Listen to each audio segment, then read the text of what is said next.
మీకు కాన్సంట్రేషన్‌లో ఏమైనా డిఫికల్టీస్ ఉన్నా, వర్క్ ప్లేస్ పెర్ఫార్మన్స్ తగ్గినా, లేకపోతే ఇరిటబిలిటీ అంటే చిన్న చిన్న విషయాలకి చిరాకు పడుతున్నా, లేకపోతే ఎవరైనా ఏదైనా మాట్లాడుతుంటే సరిగ్గా అర్థం కాకపోయినా, లేకపోతే మెమరీ డిస్టర్బెన్స్ అంటే చిన్న చిన్న విషయాలు మర్చిపోతుంటే దీన్ని నార్మల్‌గా బ్రెయిన్ ఫాగ్ అనే టర్మ్‌తోని మనం అడ్రెస్ చేస్తాము.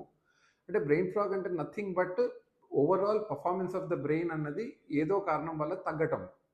దీనికి మనం తీసుకోవాల్సిన జాగ్రత్తలు ఏంటంటే, స్లీప్ అన్నది at least 8 hours of quality sleep అనేది ఉండేటట్టుగా మనం చూసుకోవాలి. హైడ్రేషన్ అంటే at least 3-4 litres of water intake every day ఉండేటట్టుగా మనం చూడాలి.